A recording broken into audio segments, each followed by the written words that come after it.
Hello, everybody. It's Dina at the Realize Foundation. And today I'm here with Jeanette. Jeanette is one of our board members for the Realize Foundation, and she's also an author in Scars to Stars Volume 4. So we're here today to talk about Jeanette's chapter and her experience in the book project. So, welcome, Jeanette. Thank you. Thank you so much. So glad to have you here. I want you to talk about your story. What did you write about?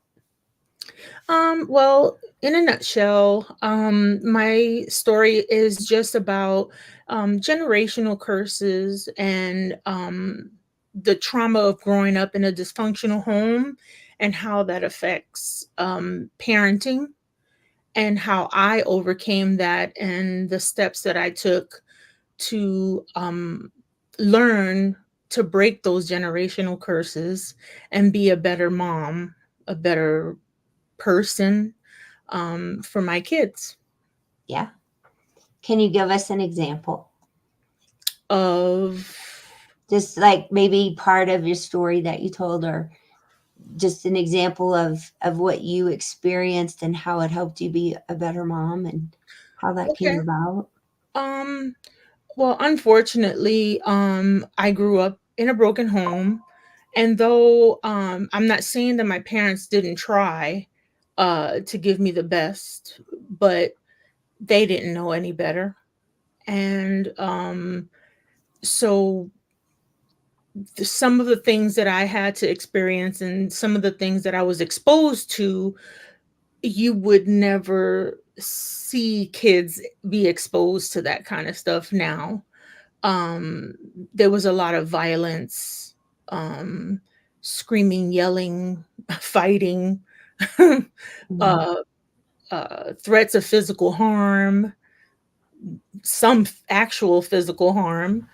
And when I became a parent, one of my greatest fears was that I was going to repeat those patterns. So there was a long period of time that I didn't want to be a parent because in my mind, I kept believing that it was inevitable, that it was just a part of who I am. It was in my DNA. And there was no way that I could be a better person. And when I was pregnant with my first son, you would think that that would be a happy moment, a joyous moment, and for me it was sad, because I kept thinking, how am I going to do this? How am I going to raise this child? I'm going to ruin this child and perpetuate. Even though I didn't have the words to articulate it at the time, I knew that if I didn't do something or make a change or learn something different, that I was just going to keep on doing the same thing. And then my child's going to repeat the patterns as well. So, I mean, I was on active duty in the Marine Corps. And I remember taking a, a, a parenting class, and it was about uh, something about your talking to your inner child, and that was rough. um, I remember crying a lot. I had to write a letter to myself, well, to the little girl in me, saying that it's okay and that I would do better. And I mean, but I did make a lot of mistakes. To this day, I have a great relationship with my kids. So I'm grateful that I do, because it doesn't always end up that way. But I have apologized to them for, the mistakes that I've made. And um, they don't seem to think that I have made mistakes, but maybe they're just being nice. I don't know. but I wanted to acknowledge it to them, for them to know that it wasn't their fault if any of the things that I did, said, or in any way that I behaved that was making them feel threatened or fearful of me at the time. Um so I went through a lot of stages, and now with my daughter, she's a spoiled brat. Because I'm just like so casual, and I'm a whole different person now. So she's got a whole new version of me, even from Mhm. what my boys had. Mhm. But yeah, you once you know better, you do better. And that's what I made sure to do for my kids. They were my motivation to do that. I reminded myself and remembered that scared little girl Mhm. me, and I never wanted my kids to ever feel like that. Yeah. I want to also give you an opportunity to just talk about your own book that you wrote last year or the year before, Mhm. and tell a little bit, just the name of it and what that's about, because I think that also plays into all the things you're talking about. Yes, I really believe that things that happen in our life tend to stem from the things that we grow up around. We get kind of desensitized because we don't realize that it becomes our norm.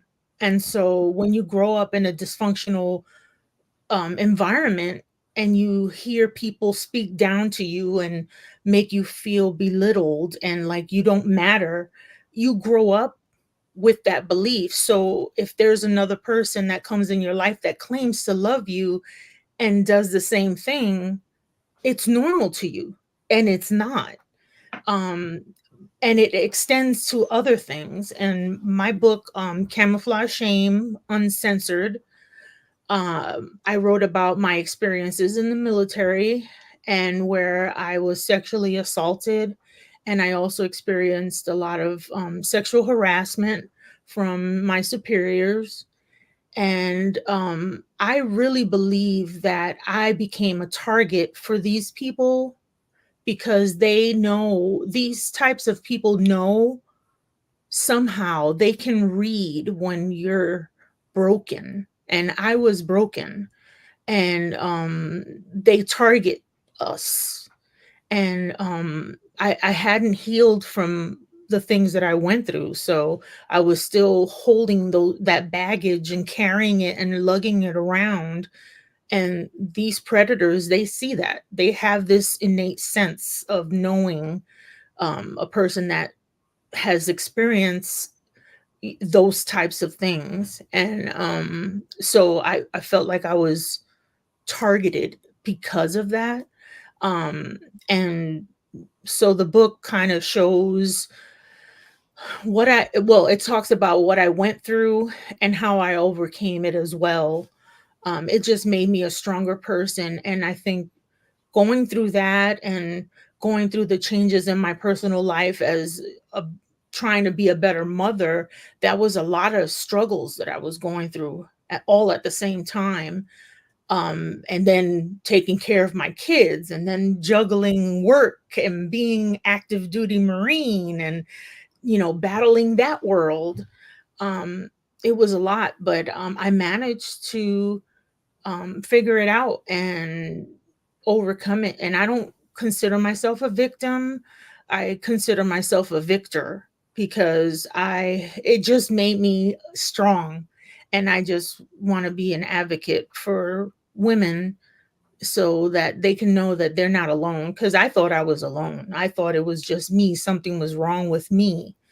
But now I know different. And, you know, and that's why, getting to know you, it was another step because I also tried to commit suicide.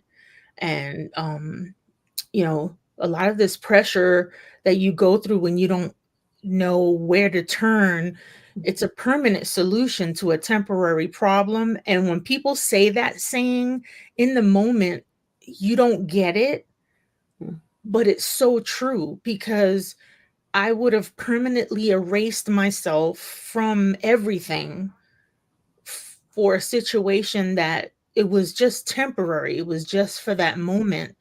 And all I had to do was not give the power to that anymore. And I took back my power and my joy too, because they ripped my joy away. And I took that back too. And now I'm happy and married to the love of my life, and we have our 5 children together, and, you know, Mhm. it's so much better. Yeah. I think it's a good point that you brought up that um everybody goes through something that makes them feel less than, right? Mhm. And when you go through something like that, it brings the shame and I need to hide this because I don't want people to know, or I'm scared to tell the truth, or I'm scared to be vulnerable. And it's all of those things that I think get us to be that target you're talking about, Mhm. where we feel weak in some way because we don't feel enough. Right. And when we kind of we kind of give ourselves the impression that we're not um we're not strong, or we're not enough, or whatever Mhm. that is, where it's easy for us to be targets because we don't stand up for ourselves, or Right. we don't have the confidence to battle somebody who's belittling us. And I think it's so important that we have these conversations so that we can have that confidence, and we can know that we're enough and that we matter. Because if we don't break that cycle, then you can't overcome it. You can't Right. overcome the adversity. And Mhm. that just takes you down even more of a hole with the shame and self-doubt and the ideation and all of that stuff. And so Mhm. I think that what you're talking about is so important for people to understand, because sometimes we don't even realize we're doing that to ourselves. Like for 23 years hiding my suicide attempt, I didn't realize how much I was hurting myself by not talking about it or healing or getting help for that. So I think that's a really important concept. Mhm. And I also wanna let people know that everything doesn't just magically get better. It's not like now my life is this perfect place. I'm not like in this perfect place where nothing bad happens, or I never feel sad, or I don't struggle with things. I still struggle. I have some bad days, but now I have the tools. I have the tools that help me to um not let those feelings or those fears or those thoughts, intrusive thoughts, to take over. I can allow it to be there, and for me to be in the moment for that moment, and then let it go. It takes a lot of practice, but it's a daily thing. There are some days better than others, but I can tell you that I am a whole lot better than who I was back in my 20s. I was Mhm. a basket case. So I cried a lot, I was emotional a lot, I had outbursts. I was angry, but I hid it. Um, Even the crying I hid, because people didn't even know that I cried. I have family members now that think, "Oh, Jeanette is strong. She never cries." They have no clue. It's just that I don't cry in public. I don't I'm not, blubbering around and showing that I'm crying, because I don't want that to be who I am. I wanna be strong, feel the feelings, allow myself to feel it, but I'm Mhm. not gonna dwell in it and sit in it, and feel I don't wanna ever feel sorry for myself, um, and I think I use that experience for, like, if a friend comes to me, I think I'm a better friend to give advice, and Mhm. even for strangers. For some reason, strangers will come up to me and strike up a conversation, and I'm like, "Okay, why are they talking to me?" And, and they'll just, like, tell me their whole life story, and I'm like, "Wow." And I can give them insight to stuff. And I think maybe it's because of the things that I've gone through. Mhm. And I have more empathy for people. Yeah. I feel on a deeper level for others, not only for myself. Sometimes that's not such a good thing, but I'm learning also to manage that as well so that Yeah. it doesn't take over.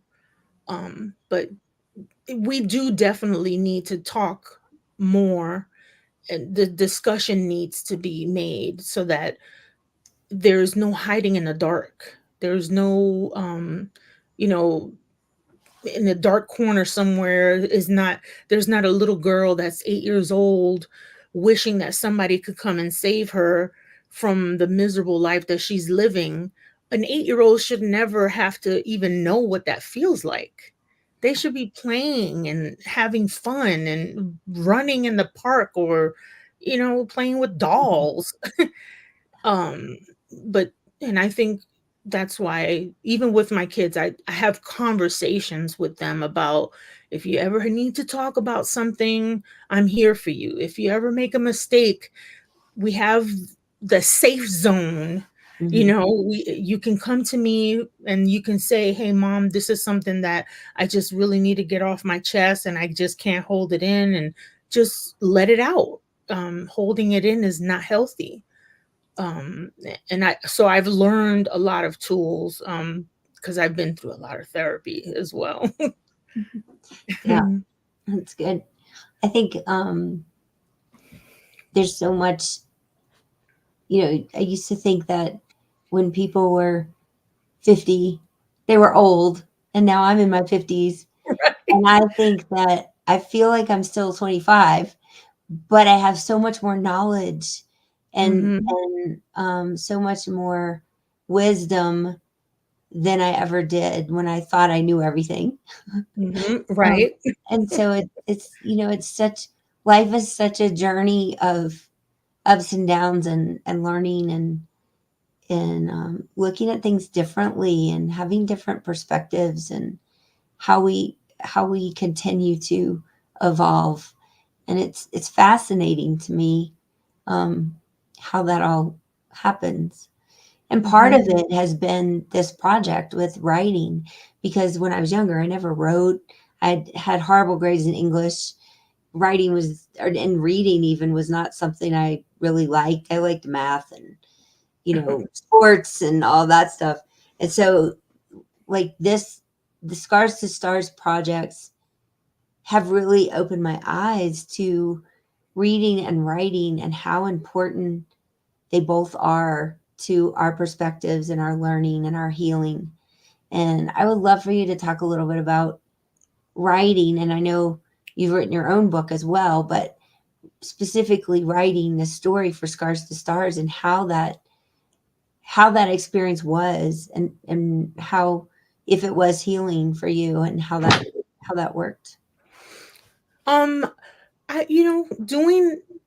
doing this project, I didn't know what to expect, but I got a lot out of it. It was amazing how easy and how fluid it was, for us to all get together, not really know each other, but we shared deep personal stories with each other. And it was like, it was very cathartic, because you just like, oh, I was carrying this and I can't, I couldn't express this to just anyone. And here is this group of people that have experienced their type of trauma in some way or another. And I could express myself and they understood, even though it wasn't the same trauma, they understood. And hearing their stories, it just really, I mean, I, I feel bad to say this, but it made me feel like home, because it was like being with family that you could just say things without judgment, and without them looking down on you, because everyone just respected each other. And I think it really did help me get the story out, and much easier than I did with writing my book. Writing my book took a long time because I struggled with Mhm. having to remember and relive those moments. With this one, it wasn't as bad, because we discussed things every time we met, and everyone talked about their thing. And they're just now I have a group of people that are pretty cool, to share. Now we'll be forever connected in this book. It's true. I can't believe it's book 4. Like, I it seems know. like yesterday we were just talking about the idea of writing a book, and now we have 4 groups of people like you're talking about that have bonded in some crazy ways. And it makes me feel like, even in the stuff I do for business, I always talk about who are the 5 people that you spend the most time with or that you listen to the most advice from, and how do they influence you? Are they building you up, or are they tearing you down, or are they supporting you? And I think that speaks to what you're saying about this project is like, we'll get on a Zoom call for the very first time with, 15 to 25 people, depending on what project it is. And none of us really know each other. Maybe a couple people, like somebody referred somebody or something like that. But Right. it's like we get on this call and we all start just telling who we are and what our story's about. And um, it's so vulnerable and authentic and so real that everybody is just so forthcoming with things that people in society just don't talk about. And I Right. think that's why this project and these books and our podcast is healing for people, because they can read and listen to things that normally people wouldn't talk to them about, and they can understand that there is hope for them and that they are not alone, and that it is okay to talk about this stuff, and Hmm. it's the only way we're going to get better and get past it. Yeah.